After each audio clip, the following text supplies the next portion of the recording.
Amen. Okay, good evening po sa inyong lahat. Magandang gabi po mga kapatid. Isang kagalakang muli na magkasama-sama po tayo. At mas maganda po na laging aware po tayo, lalo na kapag nasa bahay tayo ng Panginoon, ipadama natin sa Diyos na tayo po ay laging excited and eager na mapakinggan po ang kanyang salita. Amen? So this time, I would like to request all of you to please open your Bible in the book of Hebrews. Hebrews chapter 6, please. Ayan. So tayo po ay bumabati sa lahat ng mga may kaarawan. So na-shoutout ko po yung marami kanina sa Believer's Breakfast. Pero meron akong mga hindi nakita sa talaan ng mga may kaarawan. So nais kong batiin ng happy birthday si Brendel at si Angel. Okay? Si Brendel at si Angel. Okay? So, Hebrews chapter 6, verses 9 and 10. Kung ready na po kayo, let me know by saying Amen. Okay, kaya ko po tinatanong, kayo po ang babasa ng ating teksto bago ko po ulitin sa ikalawang pagkakataon. So, congregation, please read our text, Hebrews chapter 6, verses 9 and 10. Ready, begin.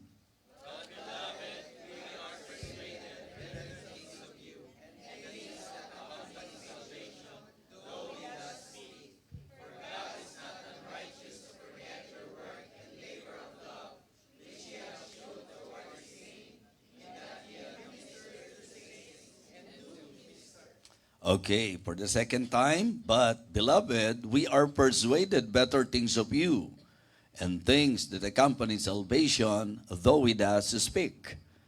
For God is not unrighteous to forget your work and labor of love, which ye have shewed toward his name, in that ye have ministered to the saints, and do minister.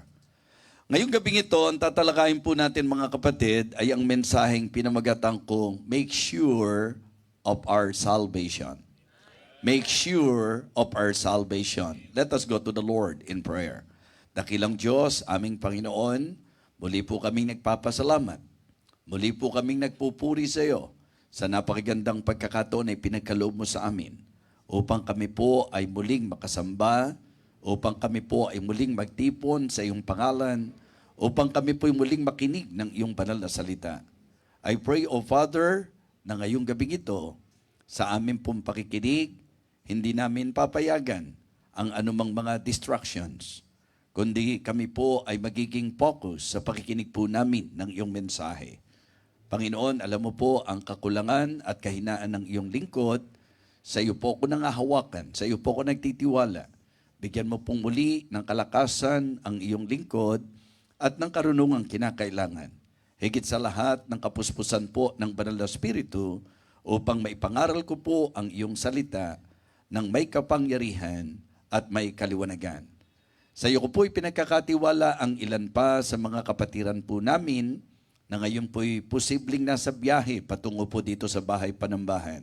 Ihatid mo po sila ng maayos, dakilang Diyos. At ang mga kapatiran po namin na medyo mababaw ang nagiging pagtingin sa paglilingkod at pagsamba sa iyo, hiling ko po na ipaunawa mo sa kanila na kung merong pinakamahalaga sa mundong ito, ang mga bagay na sa iyo po namin gagawin. Kaya dakilang Diyos, umaasa po ako ng konbiksyon ng Banal na Espiritu upang ang bawat mga tunay na tinubos mo ay makita ang kahalagahan ng pag-uukol ng panahon at ang talagang paglalaan ng buhay at sarili sa iyo at sa iyong gawain. Ipinagkakatiwala ko po ng lubusan ang aming pong service, lalo na po ang oras na ito ng pag-aaral at pangangaral ng iyong salita. Bless us, O Lord, we pray, in Christ's most precious name. Amen. Amen. You may now be seated. Thank you so much. Sa mga kasama natin sa online, binabati po namin kayo sa pangalan ng Panginoon. And we are very happy na kasama namin kayo ngayon sa ating pong pag-aaralan. Mga kapatid, mga minamahal, masasabi po natin that one of the most important teachings na nasa Biblia po ay ang turo patungkol sa kaligtasan. Hindi ko po sinasabing hindi mahalaga ang maraming turo. I believe, alam nating lahat na lahat ng turo sa Bible mahalaga. But we cannot deny the fact na ang turo ng kaligtasan ang isa sa pinakamahalagang turo ng Biblia. At ito ang reason kung bakit hindi tayo dapat mamali sa katuroang ito. Ito ang reason kung bakit dapat tayong magabayan properly and accordingly sa itinuturo po ng Bible patungkol sa paksang ito. Ang Hebrews chapter 6 po ang isa sa chapter na kung saan naging kontrobersyal sa marami. Dito po nagkaroon ng tinatawag na debate, mga ilang talastasan, pagtatalo, ilang mga kung saan, mga kapatid, confusion din sa bahagi ng ilan. At ito po'y mababasa nyo sa early part, hindi po ba, ng chapter 6. Malinaw po ang sabi ng verse number 1, therefore, leaving the principles of the doctrine of Christ, let us go on unto perfection, not laying again the foundation of repentance from dead works, and of faith toward God, of the doctrine of baptisms, and of laying on of hands, and of resurrection of the dead, and of eternal judgment. And this will we do if God permit. So dito po sa verse number 4, nagpasimula na doon po sa mga ilan na bumabasa, ito po ay naging very confusing and controversial at the same time. Because according to verse number 4, for it is impossible for those who were once enlightened and have tasted of the heavenly gift and were made partakers of the Holy Ghost and have tasted the good word of God and the powers of the world to come, if they shall fall away, to renew them again unto repentance, seeing they crucified to themselves the Son of God afresh and put him to an open shame. For the earth which drinketh in the rain that cometh oft upon it, and bringeth forth herbs meet for them by whom it is dressed, receiveth blessing from God. But that which beareth thorns and briars is rejected, and is nigh unto cursing, whose end is to be burned. At dito po ipinasok ni nung writer, but beloved, we are persuaded better things of you. Meaning, tumukoy na po siya doon sa mga totoong ligtas, sa mga totoong mananampalataya, kakibat ang inaasahan po sa mga totoong mananampalataya. So, sige po, nakaka-confuse, sige po, merong masasabi nating parang komplikadong pahayag sa pick-up at reception ng marami. Maaring ito po, ayon sa ating nakikita, controversial, pero ang gusto kong i-definite sa inyo, yung pong ipinunto ng verse number 9, na nung tukuyin na po ang mga totoong ligtas, ang sabi po, but beloved, we are persuaded better things of you, and things that accompany salvation, though we thus speak. For God is not unrighteous to forget your work and labor of love, which ye have shewed toward His name, in that ye have ministered to the saints and do minister. At dito ko po gustong dalin ang bawat isa sa atin. Dito ko po gustong mag-focus po tayo. And again, ang challenge po natin ngayong gabing ito is for us to make sure of our salvation. Mga kapatid, mga minamahal, meron pong ilang bagay na gusto ko pong pansinin po natin sa usaping ito. Ano ho? Number 1, yung truth that assures our salvation. Yung mga katotohanan na tumitiyak ng ating pong kaligtasan. So kaya, kumbaga, bakit kailangan nating magulo? Bakit kailangan nating makonfuse kung meron namang klarong-klarong turo ang Bible tungkol po sa paksa ng kaligtasan? So napakahalaga po na ating bigyang pansin, una sa lahat, yung pangako. Okay? The promise of God. Concerning salvation, ang tinatalakay po natin is truths that assure, di ba? That assures our salvation. Una, the promise of God. Ito naman, alam na po ng marami sa atin. Ang isa sa akin pong lagi ginagamit, at sabi ko nga po, it is good for us to again and again, naririnig natin ito para maging everyday knowledge po natin. Ang ibig sabihin, upang magkaroon na tayo ng kasanayan, na parte na ng ating pong unawa, parte na po ng ating knowledge, ito pong mga bagay na ito. Okay? Ang una po is about the promise of God. Sa John chapter 10 verse number 28, ang ipinangako po sa totoong ligtas, ang katotohanan po sa ating pong kaligtasan, ang pangako ng Diyos, ang ibinigay niya sa atin, eternal life. Okay? And I give unto them eternal life, and they shall never perish, neither shall any man pluck them out of my hand. So ito po ang isang tinutungtungan natin sa katotohanan patungkol po sa pagtiyak ng ating kaligtasan. Ang ibinibigay sa isang totoong naligtas ay buhay na walang hanggan. Ang pangako, buhay na walang hanggan.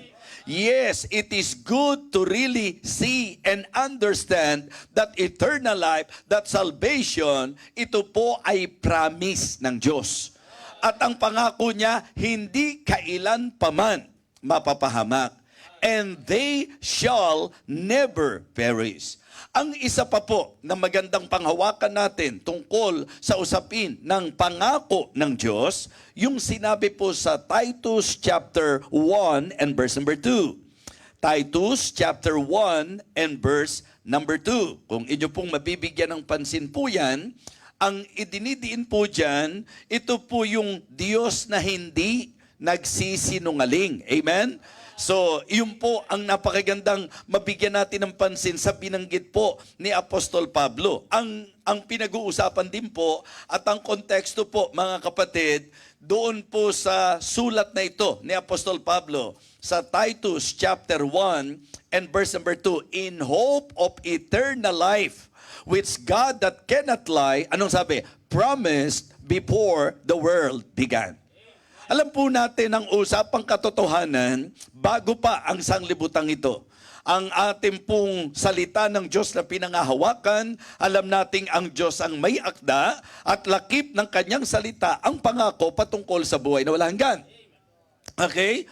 Now, the reason why meron tayong assurance sapagkat ang nangako hindi nagsisinungaling. Diba? Ang nangako ng kaligtasan ay Diyos na hindi po nagsisinungaling. So, ang assurance po natin, hindi po ito nakasalalay sa pakiramdam natin.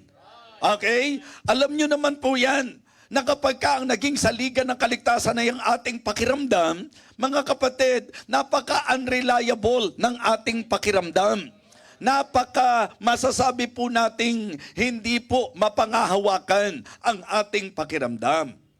May mga pagkakataon po tayo na maganda pakiramdam natin. Ngayong gabi, kamusta mga pakiramdam po ninyo? Huh?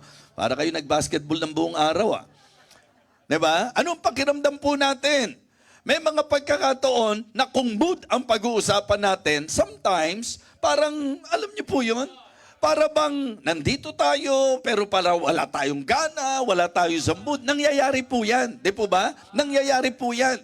Pero mga kapatid, ang kagandahan sa usaping kaligtasan, hindi siya nakadepende sa kung ano ang pakiramdam mo.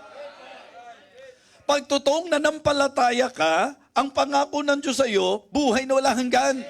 At ang sabi po again ng Titus chapter 1 and verse number 2, in hope of eternal life which God that cannot lie, promised before the world began. So, yun po ang ating katotohanan na talagang masasabi nating pangahawakan sapagkat ito yung katotohanang tumitiyak sa ating pong kaligtasan. Ang pangako ng Diyos. Amen?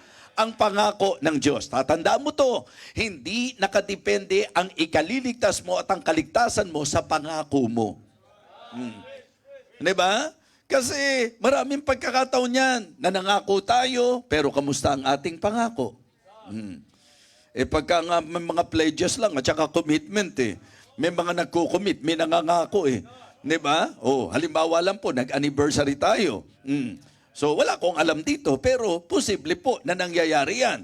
Na merong nag-commit, merong nangako. Ang tao po mga kapatid sumasablay. Ang tao po mga kapatid bumibigo. Ang tao po merong mga pagkakataon mga kapatid na meron tayong ipinangako, hindi natin tinutupad. Pero ang Diyos ay hindi nagsisinungaling at hindi sumisira sa kanyang pangako. Kaya ang usapang kaligtasan, pangako ng Diyos.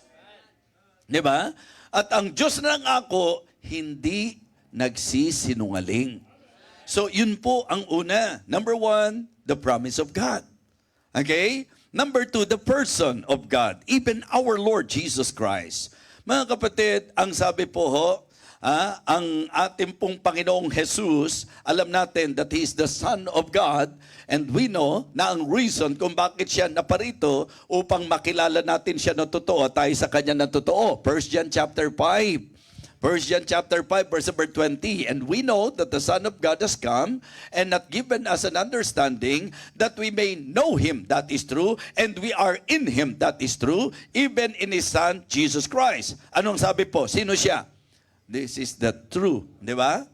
True God and the eternal life.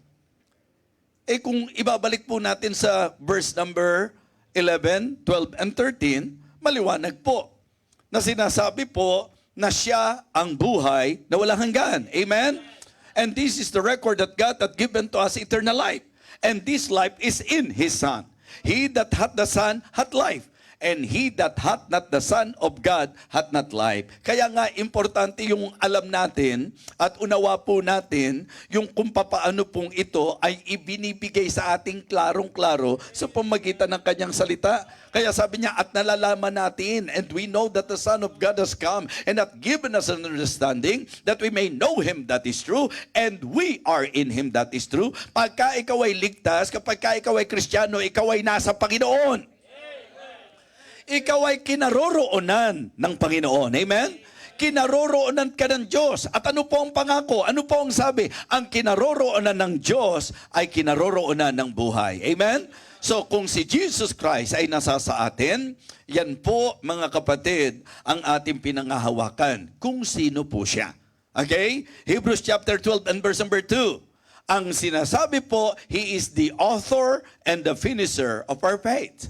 Diba? Looking unto Jesus, the author and the finisher of our faith, who for the joy that was set before Him, endured the cross, despising the shame, and He sat down at the right hand of the throne of God. Sa John chapter 19 and verse number 30, bahagi po ng kanyang 7 huling wika. Sa ika-6 na wika, ang sabi po niya, it is finished. Amen? It is finished. Salvation is complete because Christ completed the work. Ibig sabihin, hindi ang kahit sino, kundi siya mismo ang gumanap. Siya mismo ang gumawa. Mga kapatid, I do not know. Kung nanonotice nyo po na very particular ako, kasi meron po ngayon na kahit sa circle ng mga Baptist, nagpe-present po ng nakaka-confuse na mga pagpapahayag. Diba? Ang ibig ko pong sabihin, ang usapang pananampalataya, ito niliwanag ko po, na ang sinasabi po kasi ng marami, pati ang pananampalataya natin, hindi atin yan, regalo ng Diyos yan sa atin. Diba? At doon po, medyo gumagawa po ng mga sariling paliwanag. Tatandaan nyo po, nung sinabi pong, for by grace are ye saved through faith, and that not of yourselves. Nung sinabi pong, it is the gift of God. Listen to this, baka kala nyo ngayon memorize yun yung talata, areglado na. You should know how to rightly dividing the word of truth. Nung sinabi po yan, ang issue ngayon, nung sinabi pong it is the gift of God, ano po yung tinutukoy doon? Yung eternal life ba o yung faith? Kasi ang sabi roon, di ba? For by grace are ye saved through faith. So kaya ang pinupunto nila, through faith. It is not of yourself. It is the gift of God. Kaya doon pa rin sila tumutukoy na yung sinasabing, for by grace are you saved through faith, dahil ang kaligtasan daw po, through faith, it is the gift of God. So yung gift daw po, yung faith. Ang topic po, for by grace are ye saved. So ang issue, yung salvation. For by grace are ye saved through faith. Sinasabi po na yung kaligtasan through faith. Pero ang regalo, yung kaligtasan. Saan natin makikita? E di doon sa simpleng-simpleng talata na bata pa lang tayong Kristiyano, alam na natin, Romans 6:23, for the wages of sin is death, but the gift of God is faith. Eternal life.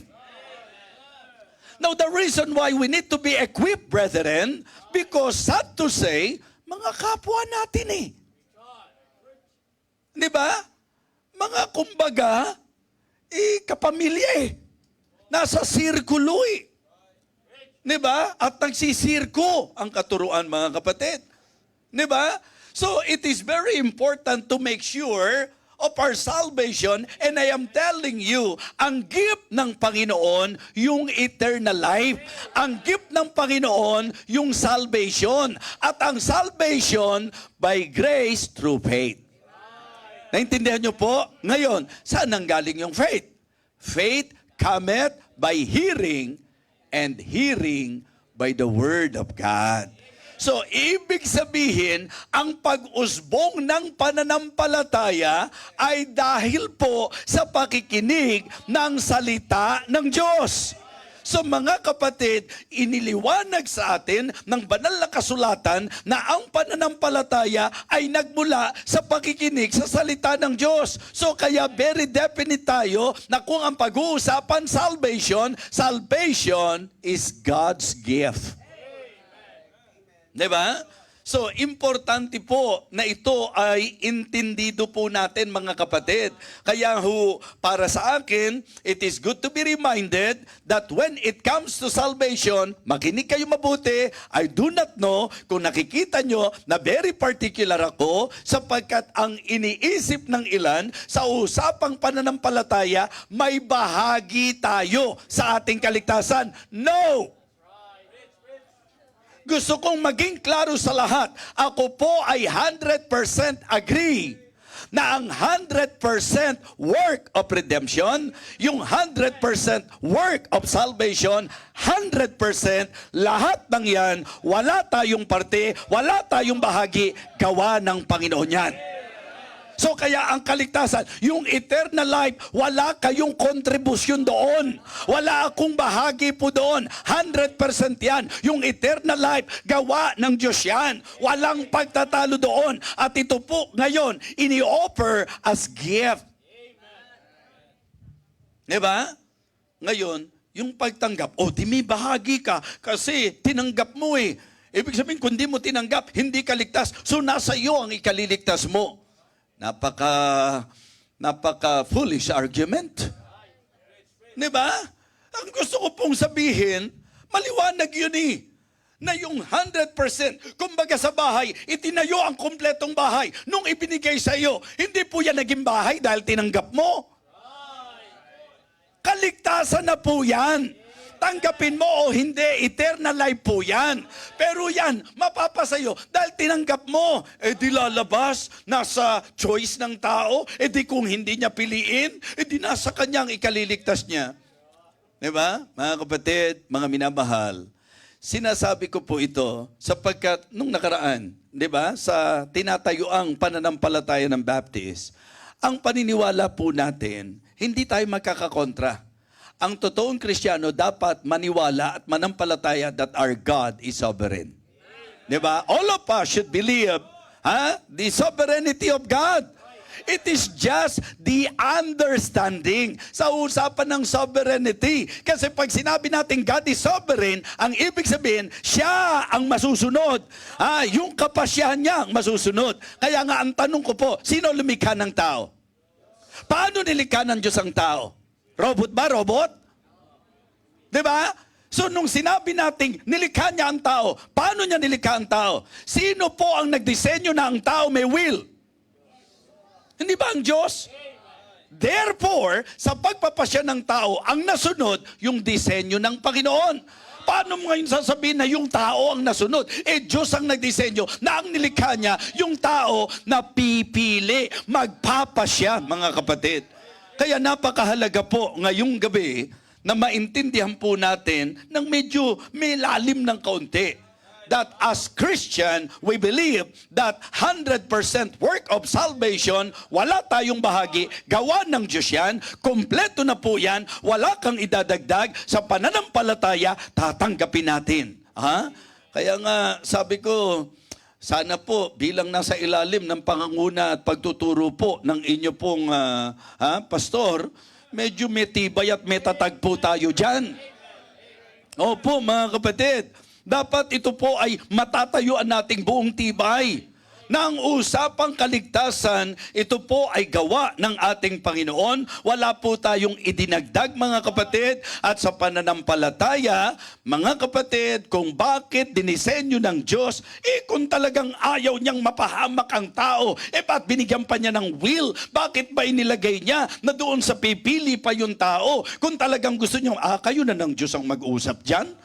Diba? Kasi hindi ko nakikita na ang Diyos na nakakaalam ng lahat ng bagay, questionin ko sa kanyang pinagpasyahan. Sino akong nilikha para questionin ko ang Diyos sa kanyang disenyo? Hindi ba?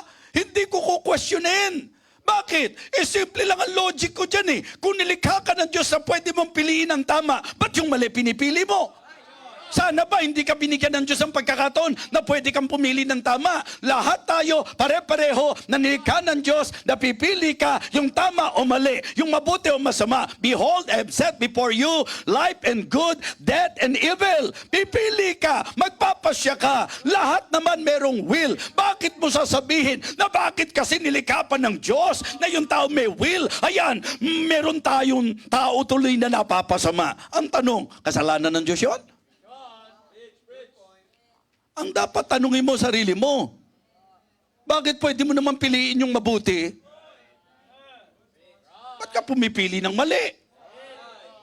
Di ba? Mga kapatid, niligyan tayo ng Diyos ng accountability bilang kanyang nilikha. Ayaw ng Diyos na yayakapin mo siya kasi obligado ka lang. Ayaw ng Diyos na kaya mo siya paglilingkuran kasi obligado ka lang. Ayaw ng Diyos na kaya mo siya pipiliin kasi obligado ka lang. Ang gusto ng Diyos sa naging paglikha niya sa iyo, ang dinisenyo niya, meron kang choice at matamis sa Diyos na kaya ka umattend kasi choice mo. Kaya ka kumanta kasi choice mo. Kaya ka nagsiserve kasi choice mo. Kaya ka nagbibigay kasi choice mo. Kaya ka committed kasi choice mo. Ayaw ng Diyos na obligado ka lang o robot ka, wala kang choice. Mga kapatid, mga minamahal, mahalaga na ito'y klaro sa atin. Bakit ko siya kukwestiyonin? Di ba? Talagang kung ano ang kapasyahan niya, yun ang dapat masunod. At siya ang may kapasyahan, siya ang may disenyo na ang taong kanyang nilikha, mga kapatid, ay mayroon pong will. Linaw-linaw naman yan. Sa halaman na ng Eden, yung unang taong nilikha, lahat pwede mong kainin, maliban sa bunga ng pagkaalam ng mabuti at masama. Ngayon, hindi ba sinabi ng Diyos? Sinabi ng Diyos. Kinain niya. Nung nagkaroon ng konsekwensya, sisisihin niya ang Diyos? Ba't naman po kasi nilagay niyo pa yan Hindi naman pala pwedeng kainin. Mali. Dapat yung tao sabihan mo, ang dami mo naman pwedeng kainin, yung pang sinabing wag, ang kinain mo. Talagang may diferensya ka. Ang daming pwede. Ba't hindi yun ang ginawa mo? Ba't kung ano yung hindi pwede, yun ang ginawa mo? Tapos sisisihin mo. Kung di ka sinabihan ng magulang mo, sige, sisihin mo ang magulang mo. Pero kung malinaw na sinabi ng magulang mo sa iyo, anak, wag mong gagawin yan. Hindi po nagkukulang ang Diyos. At hindi nagkulang ang Diyos. Tuwing napapariwara ka, hindi ka gagawa ng Diyos yun. Kagagawan mo yun. Tama po? Pagka pinagpapala ka, kagagawa ng Diyos yun. Dahil sa pagsunod mo sa kanyang kalooban. Mga kapatid, mga minamahal, make sure of our salvation. The reason why we are very firm sa usapan ng salvation, it is because of the promise of God. It is because of the person of the Son of God. At maliwanag po na ginawa niya ang lahat. And it is because of the power of grace. It is because of the power of grace. Yun na po yun For by grace are ye saved. Diba? Ba't natin na pangahawakan ligtas si Poy? Kasi Poy, by grace are ye saved. For by grace are ye saved through faith. And that not of yourselves. Mga kapatid, hindi po dapat, maganda to basahin niyo po yung Romans chapter 11. Ayan, Romans chapter 11, verse number 6. May mga pagkakataon po na medyo gusto nating nagbibigay ng ilang mga pagpapahayag sa idea po nung medyo magpapatibay ng ating pong tayo, paninindigan, at medyo magpapalalim ng ating kaalaman. Pansinin niyo po sa usapang grace and works. Para magkaintindihan po tayo. Lalo na sa konteksto ng justification, sa konteksto ng salvation. Tingnan niyo po ang sabi ng verse number 6.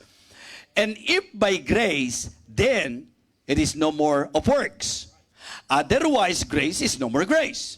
But if it be of works, then it is no more grace. Otherwise, work is no more work.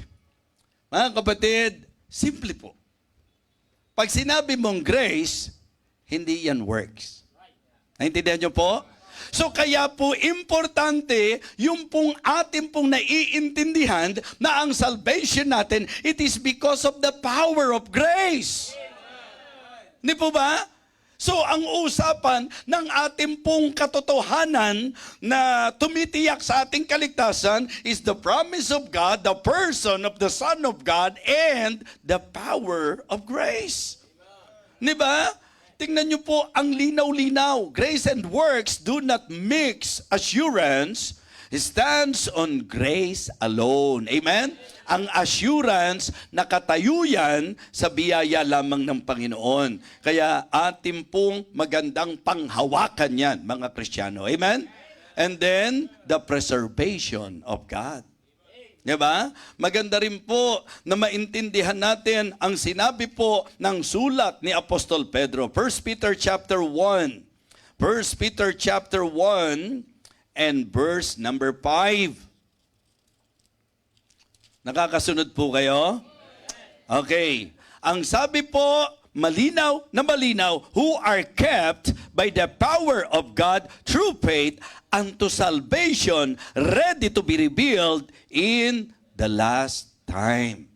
Mga kapatid, alam niyo po, kaya natin pinangahawakan na ang kaligtasan ay hindi po nawawala kasi ito po ay nasa kamay ng Panginoon. Di ba? Pinakita natin yung difference ng dalawa eh. Kaya maintindihan nyo po yung teaching ng losing salvation. Kaya po ang teaching ng losing salvation ay kanila pong pinagmamatigasan sapagkat ang intindi nila sa kanilang salvation nasa pag-iingat ng tao. Eh, siyempre, kung ang kaligtasan ko nasa pag-iingat ko, mawawala talaga yan. Huwag na tayo mag-usap sa kaligtasan. Yung mga personal things nyo na lang. Di ba? Marami kayong bagay na iningatan na nasaan na ngayon. Maliwanag po? Pati nga wedding ring eh. Sino sa inyo mga nawalan na ng wedding ring? Pagka sinabi nung asawa mong nawala, tingnan mong mabuti, baka naisanla. Ano ho?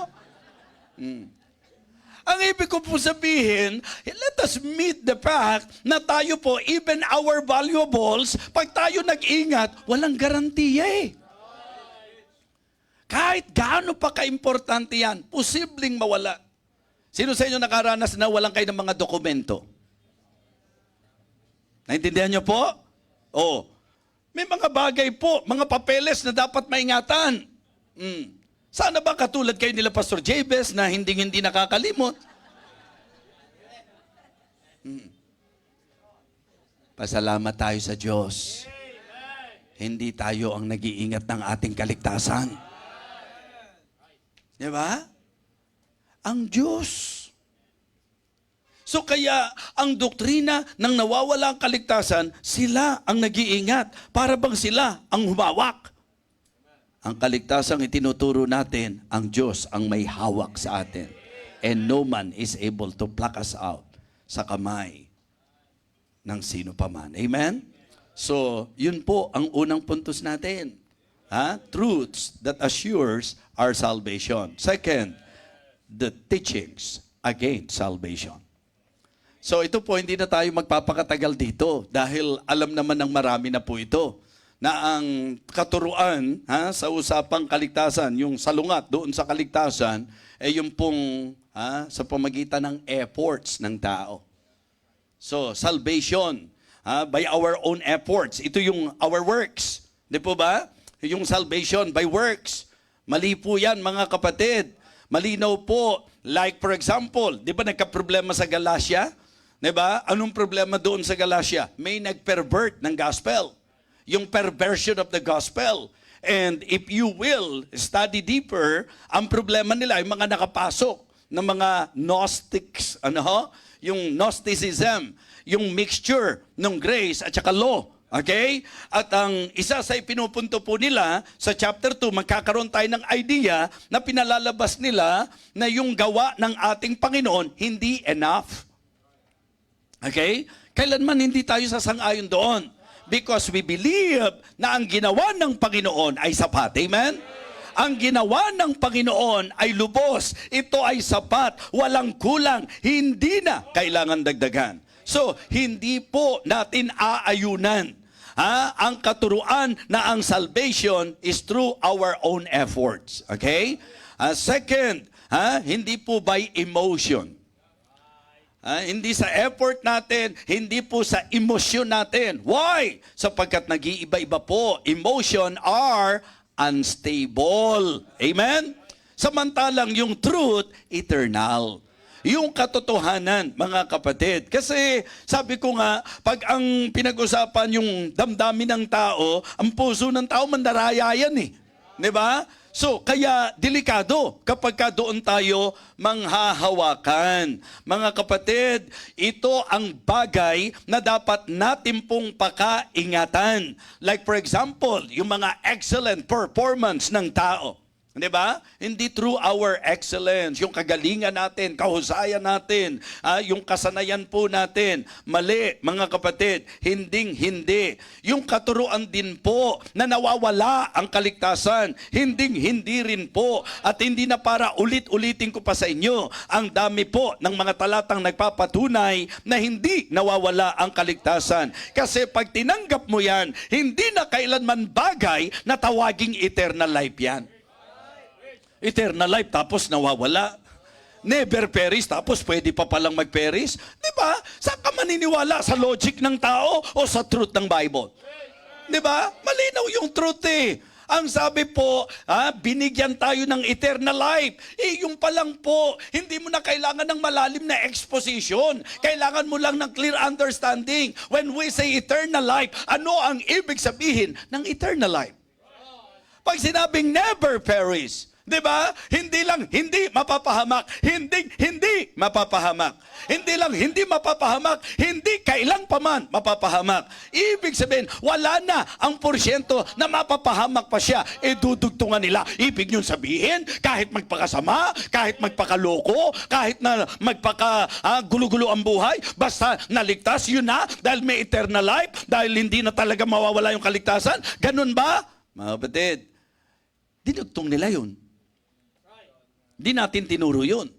Kasi ang tinuturo din natin, point number 3, things that accompany salvation. Okay, number 1, truth. Diba? Truth that assures our salvation. Pangalawa, teachings. Diba? Against salvation.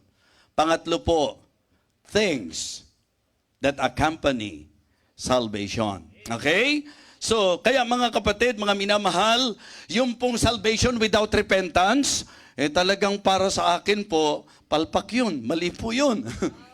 Diba? So, ang ibig ko pong sabihin, kinakailangan po yung tao, makilala muna niya kung sino talaga siya. That we are completely, mga kapatid. Yes, I believe na depraved po tayo. And that is the reason why we need to admit that we need God in our lives. Amen? So, tingnan po natin. Mahalaga po yung things that accompany salvation. Ito po ang nais nating bigyang diin sa sinabi po ng teksto natin. Diba? Medyo mako-confuse tayo. Kapag ka ganoon, paliwanagan dito, paliwanagan doon. Sinabi ko na po sa inyo, una, imposible. Napaka-questionable na nagsasabing ligtas, nagsasabing na nagkamit ng banal na spiritu, pero yung mga buhay, questionable. Sabi ko po, yun po ay usaping doktrina. Dapat ma-identify natin o kaya ma-address po natin ano ba ang usapan. Ang usapan ba doktrina o yung buhay ng tao? Di ba? Ang nangyayari kasi, buhay ng taong may problema, yung doktrina ginugulo mo. Yung doktrina ang nililito mo, ang kino-confuse mo. The doctrine is clear, the doctrine is firm, the doctrine is definite. Ang questionable, yung buhay. Hindi tayo nagtuturo na pagka sinabi ng taong ligtas siya, ligtas siya. Hindi tayo nagtuturo ng ganon. Diba? Hindi lang tayo po pwedeng maging judge ng tao. Na kapag ka sinabi niyang save siya, hindi ko sasabihin, sa tingin ko sa'yo, hindi ka save. Sino ko? Hindi naman ako all-knowing eh. So kaya dito ngayon pumapasok, yung mga ilan naman na talagang close-minded. Pag nagtuturo ka ng things that accompany salvation, sasabihin naman sa'yo, di by works din, dahil kung di pala makikita yan, lalabas, hindi ligtas. Di ibig sabihin, by works din kayo. Mali ang understanding. Kasi we already established that salvation is not by works. Diba? Pero dapat maintindihan din natin na ang true salvation may manifestation. Sasabihin ng mga debater, sasabihin ng mga, ibig sabihin, kung di makita yung manifestation, hindi na siya ligtas? Actually, hindi nga natin masabing hindi ligtas, questionable. Diba? Kasi sino ba ako? Sino ba ang kahit sino sa atin? Mga kapatid, hindi naman po natin talaga maiiwasan na may magduda kapag ang isang tao nagsasabing ligtas, pero kailangan pinipilit mong umattend. O kaya, ang bigat sa puso, yung iba nga patakas pa eh. May ganun bang ligtas? Di ibig mo sabihin, nawala na kaligtasan niya. Hindi ko sinabing nawala. Nagtatanong lang ako, ligtas ba talaga? Kasi ang alam nating ligtas, may delight sa salita ng Diyos. Ang alam nating ligtas, may appetite sa mga bagay ng Diyos. Kung wala kang gana pagka para patungkol sa Diyos, medyo maintindihan mo naman ako na medyo mag-iisip ako. Kasi pag Biblia tinanong mo, but beloved, we are persuaded, better things of you, at ano raw po yun? Things that accompany salvation. Sino sa inyo ang medyo nagigilty pag hindi nakaka-attend? Bakit kayo nagigilty?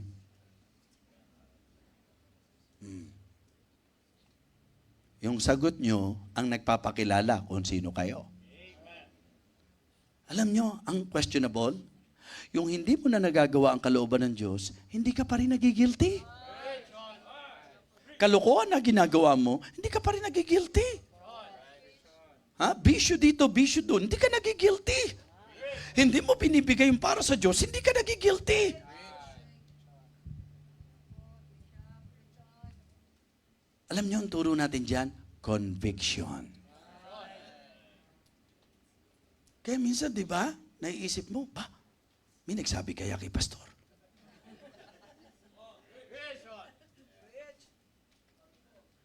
Yung iba naman, pinatatamaan ako ni pastor Pagka ikaw tinamaan, Kristiyano, tinamaan ka ng magaling. Kasi magaling sa'yo yun na tinatamaan ka. Di ba? Medyo nakapag-iisip yun eh. Kristiyano ka, tapos mali yung ginagawa mo, hindi ka nababagabag. May mga unbeliever nga dahil sa konsensya nababagabag Kristiyano, sa doktrina, hindi lang konsensya ang umiiral sa atin. Banal na spirito ang nagko-convict sa atin. Kaya kung wala, questionable. Kaya hindi ako namumroblema sa sinabi ng Hebrews chapter 6 Yung pong sinabi ng Hebrews chapter 6, nagiging komplikado lang naman ito doon sa ang mga takbo ng isip, yung pinagpapalit po yung issue ng doctrine at issue ng buhay. Mga kapatid, tatandaan nyo, yung pong doktrina, tiyak. Pero yung professor, yung professing Christian, yung mga nagpo-profess na save, yun ang wala naman tayong katiyakan Di ba? Hindi naman po pwedeng porki yung muka, hindi ka tiwa-tiwala, sasabihin natin, di ba, yung mukha mo pa lang, malabong sabihin mong save yan. Paano kung talagang, ganun talaga ang mukha niya?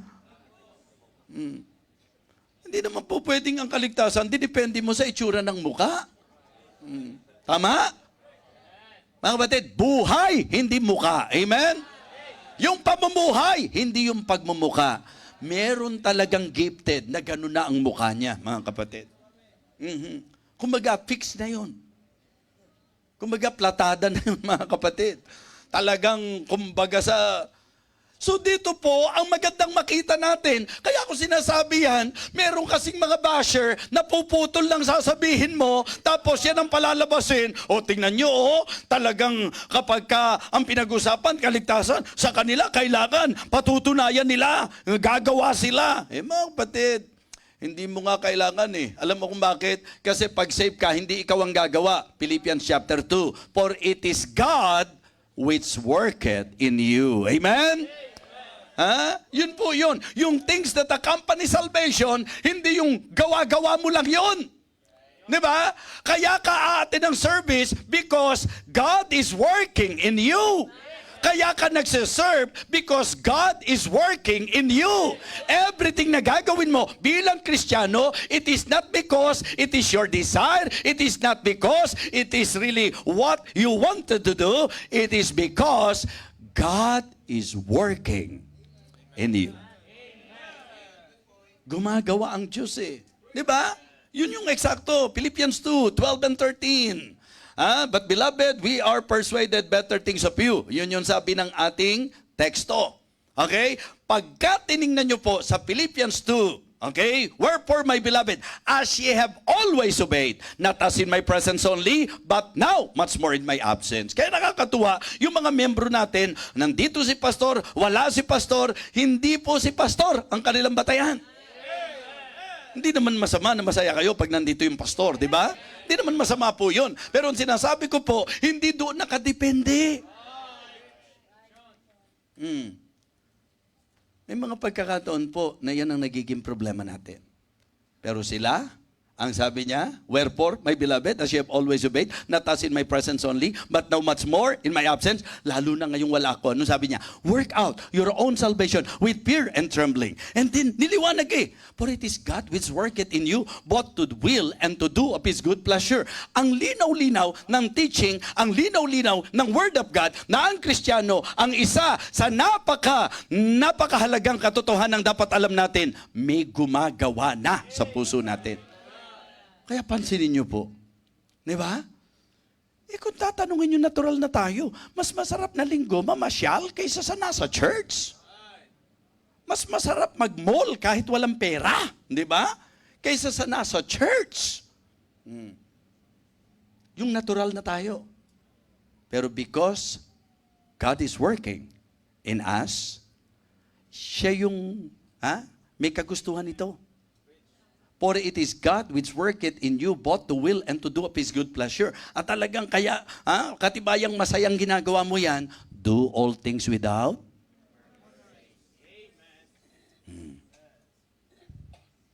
Kaya kapag ikaw, ginagawa mo yan, isipin niyo po si Brother Jobet.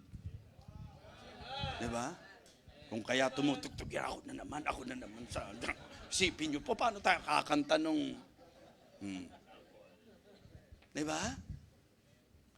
Isipin niyo po kung napilitan ka lang mag-special number. Hindi matamis yun, mga kapatid. Hindi matamis yun. So mga kapatid, dapat pagka Diyos ang gumagawa sa atin, talagang with joy, with gladness.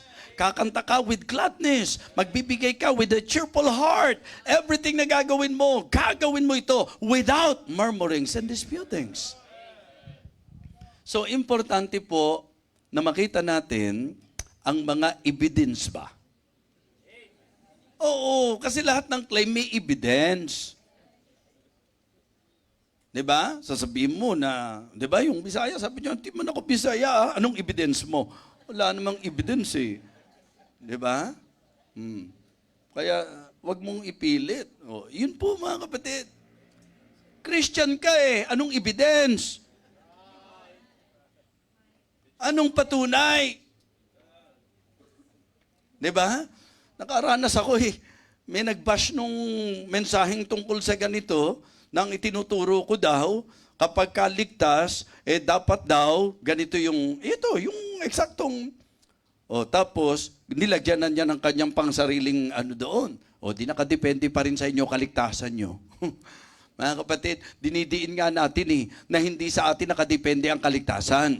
Ang ipinupunto natin sa turo, ito ng Bible, hindi naman ako nagturo nito na merong things that accompany salvation. Talata na yan hahanap ka pa ng iko-kontra mo dyan. Mga kapatid, kaya yung pagbabago ng buhay, di ba? Yung pong change life, napakaganda po na ito ay ating godly changes, ang tawag natin dyan. Yung makadiyos na pagbabago, yung growing love, amen? Yung growth, yan ay patunay din. Yung godliness, yung growth, mga kapatid, and then, good works. Diyan na pumapasok yung good works. Diba? So, tingnan nyo po, yung talata natin, sabay-sabay. But beloved, we are persuaded, better things of you, ano raw po? Things that accompany salvation, though it does speak. Tapos ano na itinugtong? For God is not unrighteous to forget your work and labor of love, which ye have shewed toward His name, in that ye have ministered to the saints and do ministers. Mga kapatid, kaya isang bagay na po pwede nating maging pagsusuri din. Tingnan natin, di ba? Yung resulta, yung outcome, yung evidence, yung dapat patunay, yung pong things that accompany salvation, godliness, growth, mga kapatid. Amen? Yun po ang mga bagay na dapat mabigyan ng pansin. At yun pong good works. Yung ating mga patutuo na tayo ay mga Kristiyano. Amen? Ang sabi po, let your light so shine before men that they may see your and glorify your Father which is in heaven. I hope and I pray na talagang bawat isa sa atin, tiyakin natin. According to the teaching of God's Word, make sure of our salvation. Tumayo po tayong lahat.